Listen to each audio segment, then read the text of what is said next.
ਸਿੱਖ ਧਰਮ ਦੀ ਬੇਅਦਬੀ ਕਰਨ ਦੇ ਮਾਮਲੇ ਰੁਕਣ ਦਾ ਨਾਮ ਹੀ ਨਹੀਂ ਲੈ ਰਹੇ। ਪਹਿਲਾਂ ਵੀ ਕਈ ਅਜਿਹੇ ਮਾਮਲੇ ਸਾਹਮਣੇ ਆ ਚੁੱਕੇ ਨੇ ਜਿੱਥੇ ਕਿ ਕਦੇ ਸ੍ਰੀ ਗੁਰੂ ਗ੍ਰੰਥ ਸਾਹਿਬ ਜੀ ਦੇ ਅੰਗ ਫਾੜ ਦਿੱਤੇ ਜਾਂਦੇ ਸੀ ਤੇ ਕਿਤੇ ਜਲਾ ਦਿੱਤੇ ਜਾਂਦੇ ਸੀ। ਪਰ ਹੁਣ ਜੋ ਸੋਸ਼ਲ ਮੀਡੀਆ ਤੇ ਵੀਡੀਓ ਵਾਇਰਲ ਹੋ ਰਹੀ ਹੈ ਉਹਦੇ ਵਿੱਚ ਕੁਝ ਸ਼ਰਾਰਤੀ ਅਨਸਰਾਂ ਵੱਲੋਂ ਖੰਡੇ ਬਾਟੇ ਦੀ ਬੇਅਦਬੀ ਕੀਤੀ ਗਈ ਹੈ। ਤੁਸੀਂ ਵੀਡੀਓ ਵਿੱਚ ਸਾਫ਼ ਵੇਖ ਸਕਦੇ ਹੋ ਕਿ ਕਿਵੇਂ ਕੁਝ ਨੌਜਵਾਨ ਨਸ਼ੇ ਦੀ ਹਾਲਤ ਵਿੱਚ ਜੈਕਾਰੇ ਲਗਾ ਕੇ ਬਾਟੇ ਵਿੱਚ ਸ਼ਰਾਬ ਪਾ ਕੇ ਪੀ ਰਹੇ ਨੇ ਤੇ ਸ਼ਰਾਬ ਨੂੰ ਅੰਮ੍ਰਿਤ ਦੱਸ ਰਹੇ ਨੇ।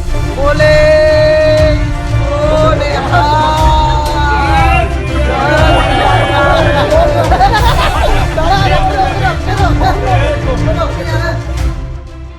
ਸਿੱਖ ਭਾਈਚਾਰੇ ਤੇ ਸਿੱਖ ਧਰਮ ਦੀ ਬੇਅਦਬੀ ਕਰਨ ਵਾਲਿਆਂ ਖਿਲਾਫ ਸਰਕਾਰ ਨੂੰ ਨਕੇਲ ਕੱਸਣੀ ਚਾਹੀਦੀ ਹੈ ਤਾਂ ਜੋ ਅਜਿਹੀਆਂ ਬੇਅਦਬੀ ਦੀਆਂ ਘਟਨਾਵਾਂ ਨਾ ਹੋਣ। ਸਰਕਾਰ ਨੂੰ ਇਹਨਾਂ ਖਿਲਾਫ ਸਖਤ ਕਾਰਵਾਈ ਕਰਨੀ ਚਾਹੀਦੀ ਹੈ ਤਾਂ ਜੋ ਅੱਗੇ ਤੋਂ ਕੋਈ ਅਜਿਹਾ ਕਰਨ ਦਾ ਸੋਚੇ ਵੀ ਨਾ।